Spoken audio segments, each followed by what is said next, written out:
Hey, this is Strohl, and today's video I'm going to review van life, which is the sort of subtle art of, well, living out of your van. Let's go! Let's go!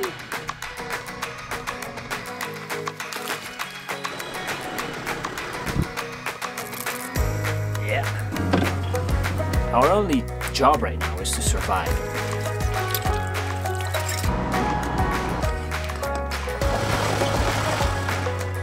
So it's van life for us. What's really driving me to make this video is actually my own curiosity, because I love vans. At least I like the idea of them. Something like this, you know, costs you about 90,000 bucks all built out.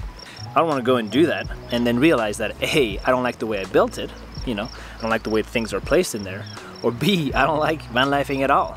My curiosity is pushing me to explore this thing, so I've actually rented this van. Just rented it for 10 days to see if we like van life, and then I hope that through my experience with it, you can decide at least that, hey, I might want to rent one at least instead of buying one, right? How does this thing enable a more adventurous and fun life?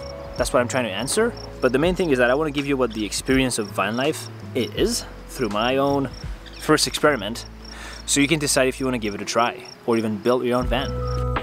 Initial thoughts. Well, I'm excited. Obviously, it's gonna have a lot of moving parts, a lot of things to figure out. It's tricky because although we're gonna be moving into this van for 10 days, 11 days, I'm trying to imagine as if we're moving in there forever to see if it's very suitable for van life. Storage is obviously a huge factor. How do we consolidate all of our possessions into this thing back here, which is not huge? We're going to have to figure out a solution for water. We're gonna have to figure out a solution for the bathroom, you know, there is no bathroom built in. And we're gonna have to figure out a solution for showering, because it's 10 days, we're going to the desert, it's gonna be hot, we're gonna be working out, it's gonna get sweaty.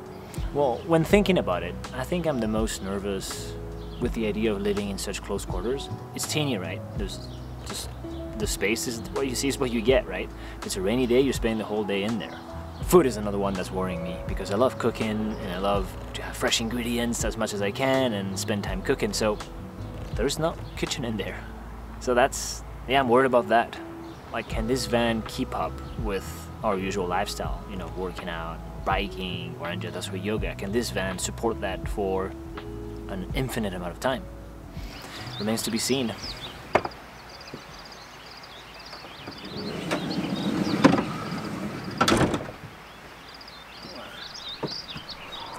One of the things I'm excited to see is how much Andrea likes peeing in the wild.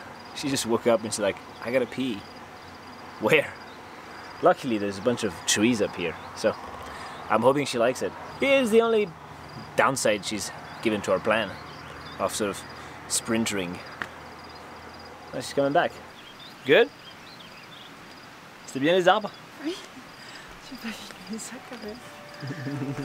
So this here is a 2018 Mercedes-Benz Sprinter van in some sort of a tan color. That looks pretty cool actually.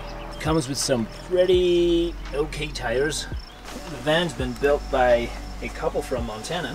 Very minimalist but cozy. I mean, I just really like plywood, or Baltic birch some people call it. It has some sort of tropical wood cabinetry. People make chopping boards out of this actually. And have this pretty cool like sort of boat-like system.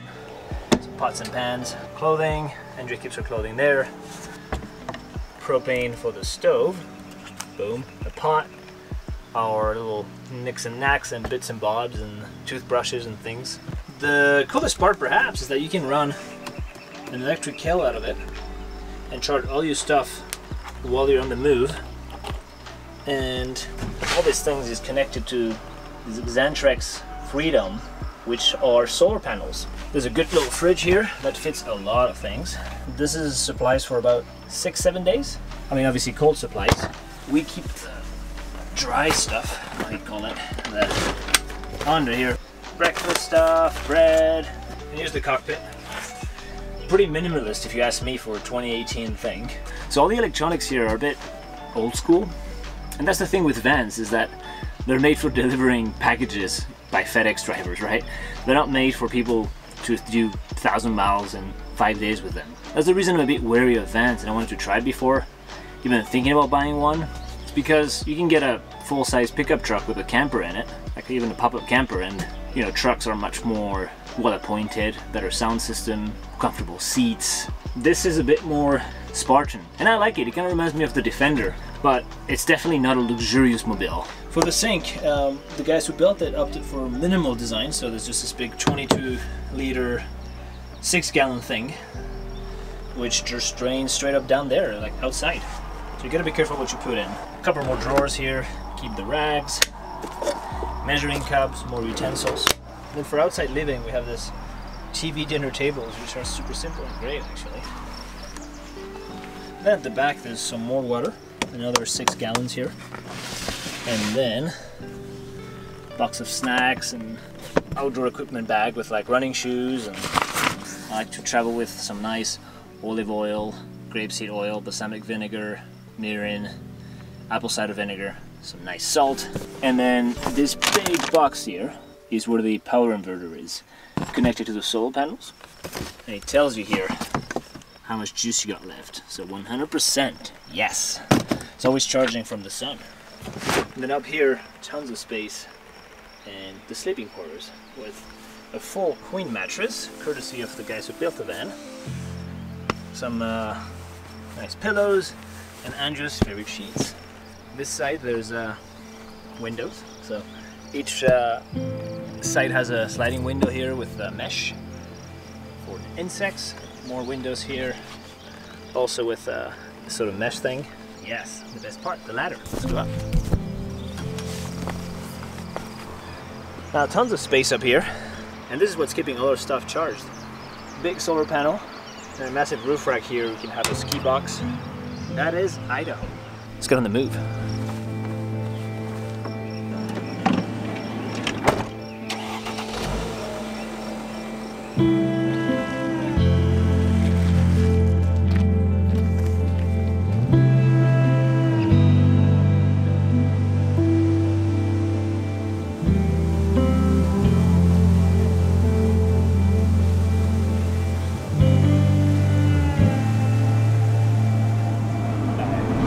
So one of the downsides of the van that is worth mentioning is right now we're in a canyon in Idaho and it's super windy. So this thing is, there's gusts where like you gotta really correct the steering, and it's not something you'll feel in, I don't know, a truck with a camper for example, or some other low profile vehicle. So it's worth mentioning that when it's windy, this thing, you know, you gotta work it, and you're definitely not going as fast, especially with a headwind.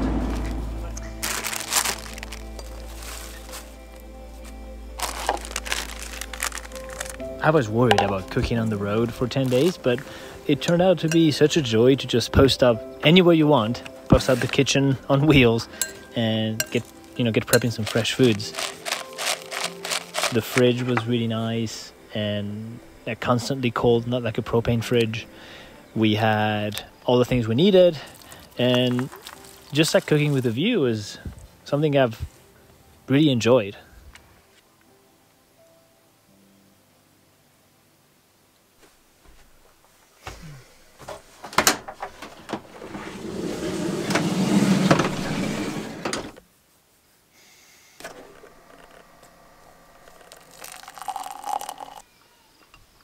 Finding spots to camp. I've been using an app called iOverlander, which is just essentially an iPhone app and a website where people who go overlanding, which means drive places with your, car. How do you sum up overlanding?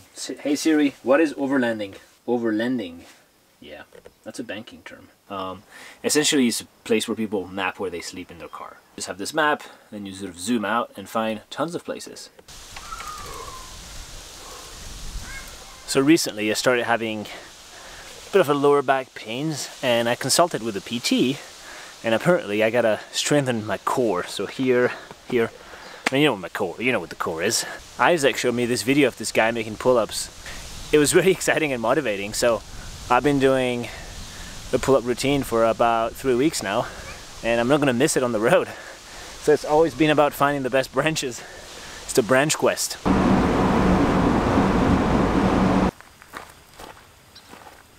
Taking a bit of break from the road, It's time to make lunch. When time is limited, I usually like to make a ramenara. So it's pretty simple. I'll show you what I need. Some of these good old ramen noodles, these maruchan, bacon, if you don't have pancetta or guanciale, some good old eggs, pepper, some butter that's back there, and some salt, and some obviously cheese, some grana padano, and one of these, a microplane, to shred it all. It's delicious and super simple and quick. Perfect for when you're on the road.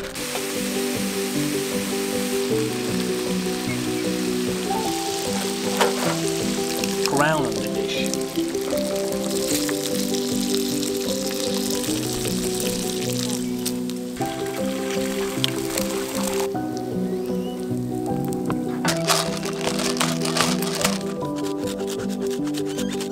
Enjoy.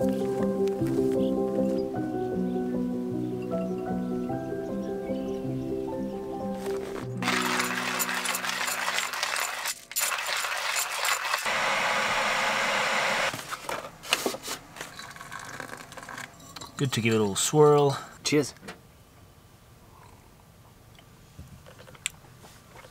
It's deep.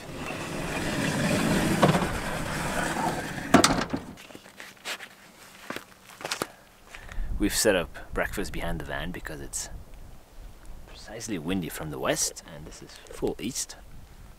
The van is a good friend. Now, I couldn't review van life without talking about one of the essentials aspects of it, which is doing your morning business, your number 2, pooping outside. There is how do you say that? There's a way you can, if you're really picky about using the outdoors as your bathroom, then you're gonna need to know how to leave no trace behind. I'll show you the essentials. You don't need a shovel, this one, black diamond. You don't need an Abbey shovel, but handy. And then you're gonna need some TP, yep. Some wet wipes, right? TP first, wet wipes after. You wanna be clean. And then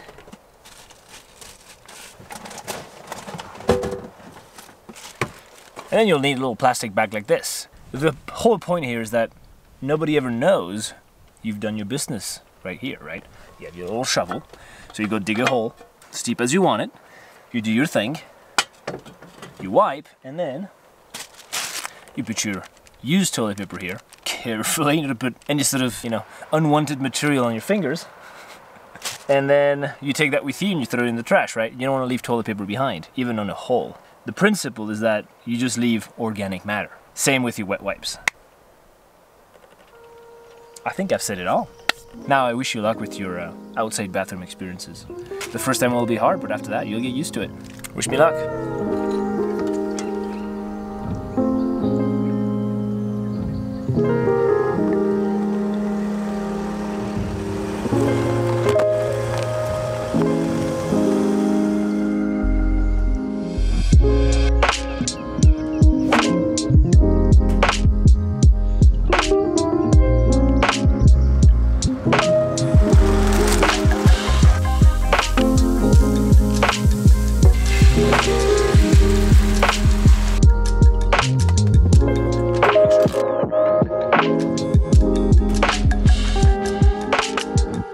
For tonight, I've picked a pretty special camp spot which requires 4x4 access according to the reviews. This is the time to see if the Sprinter can offer it or not. Is it worth getting a 4x4 Sprinter if you can even go places? That's what I want to find out right now. Hit this guy. 4-wheel drive active. Beautiful. Okay. And it's still neutral. Low range active right there. Boom, boom.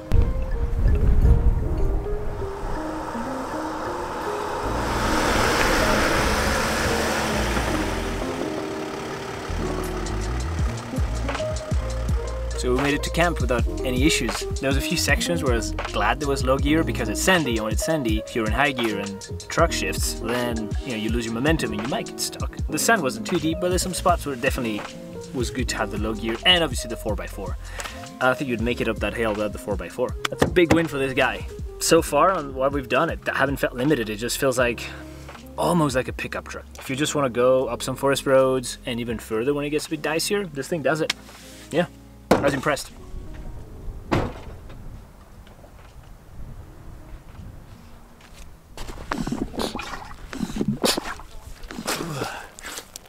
Oh, it's cold. Whew. Oh, thanks. We are having hot dogs. Nathan's famous beef franks. All right, old Frank's here.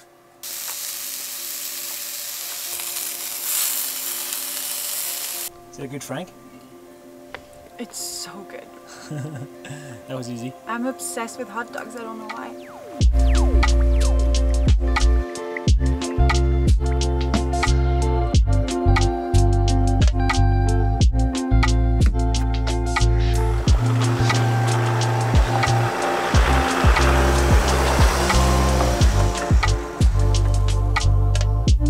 Finished dinner and we're gonna play Andrea's favorite game.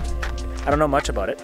I think you throw wooden sticks on other wooden sticks and somebody wins. Is that what it is? What? Yeah, that's what it is. Whoa, that's more than 50. 25. Oh. Better. You lost! Counts as a cat 50! Oh, no. Hey!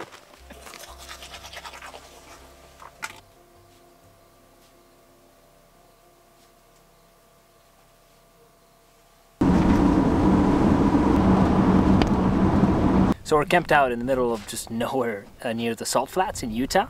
This is my wind protection. We're gonna make pasta, pappardelle, some tomatoes and garlic and olive oil and a bit of butter and a bit of shredded grana padano. It's fragile, good stuff. It's time for a little garlic. Boom, pasta in. That is a lot of pasta. Voila, we're served. Van pasta. Yeah. C'est buena. C'est bien.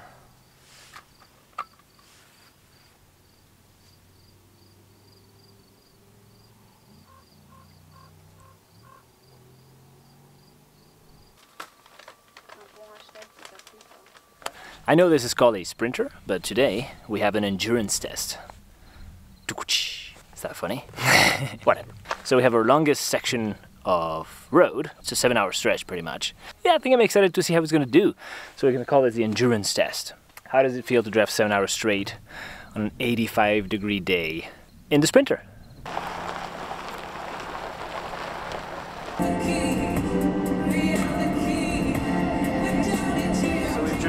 Nevada, Utah, and now Idaho. Andrea's at the wheel. I've done about 3 hours of driving. She's got another 3.5 to do. We've stopped for lunch. That was really quick and easy. Cruising speed is about 70 miles per hour. That's what feels right. That's what gets you about 17, 18 mpgs on these kind of roads with ups and downs. The AC works great. That's something we've come to expect in 2020 and before. It's quite comfy. It is a big windshield, and that gives you the impression sort of being commandeering the highway, and that's quite nice. It feels like a pickup truck height, but with a much bigger windshield and this sort of cathedral ceiling where I can stretch my arms all the way and not even touch it. So there's a lot of space up here. Not even touching it.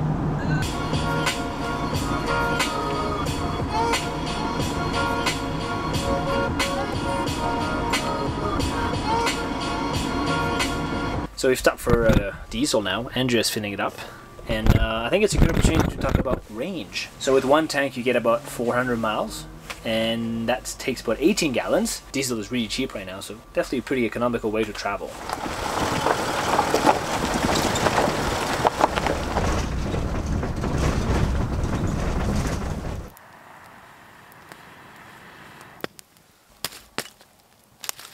Tu te rappelles au resto, je t'avais dit, ah, je l'aime bien celle-là, mais mon pied était déformé, mais il est pas là.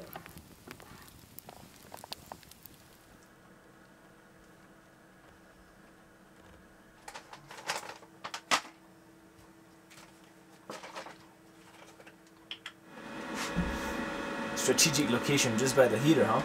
Always. So because we're back north, I've had to turn on this little heater called, should call it Peter the heater.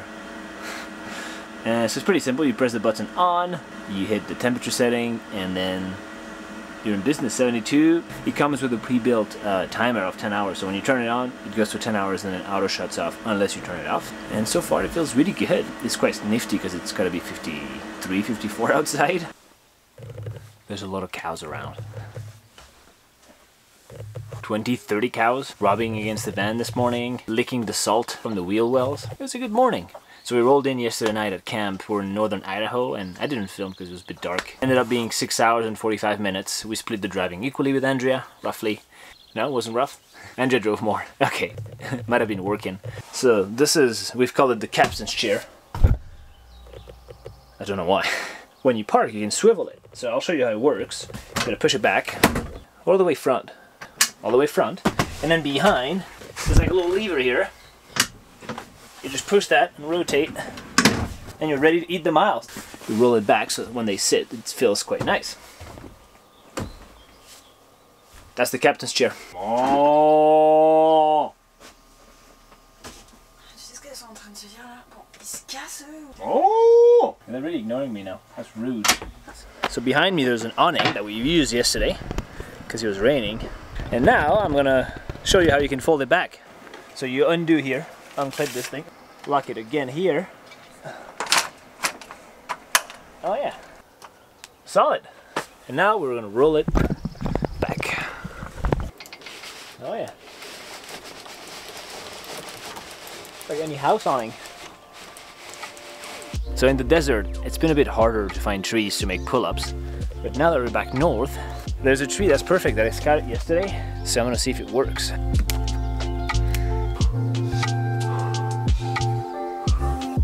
Oh, 16.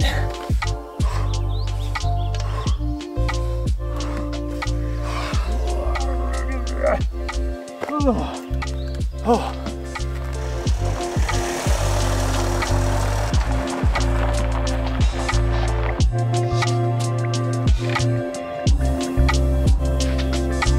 We just made it home. We're back in Montana. We arrived a little earlier today. We unpacked the van. So now for the pros and the cons. Let me start with the pros. This thing was awesome. I really liked it. It's stealth. You can camp anywhere. Nobody's gonna see, you know, if you're inside or not. The biggest thing for me and Andrea is the transition between driving and chilling. So you're driving and then stop, put it in park, turn your seat around, just swivel it. That's it. Pop a little beer or whatever you want from the fridge. You're done. So easy, takes like 5 seconds. Impossible with a rooftop tent or a camper. It's pretty fuel efficient, like the diesel makes it fuel efficient, and you can do 450 miles like I said on a tank. That was really cool. I also love the feeling of self-sufficiency, like with the solar panels and the fridge and big batteries and water tanks. I just felt like, you know, we're good to go for a couple days on our own. We're self-sufficient, and I quite like this capacity that the van has. In terms of looks, this one specifically looks good in this color. I really like this sort of tan green, like tan olive, we should call it, I don't know. Tan olive, let's call it tan olive. I think the Sprinters have a bit of an edge on the Transit in terms of looks. They look a little better. There's a 4-inch lift on the factory, 2-inch body lift on the 4x4 versions from the factory, and that gives them a good stance. Obviously having 4x4 was huge. I would never get a van without 4x4, just for the winter or for going up forest roads or steep hills or sand. It just opens all your doors and kind of removes a worry from your head. So 4x4 is key. Now it's time for the cons. Biggest thing for me was when off-roading, it's quite tall. I'm not talking about serious off-roading, just like going down a forest road and you want to go a little more aggressive to some camp spot that's down. Not really the forest road. I think this thing, it's tall. It's really tall.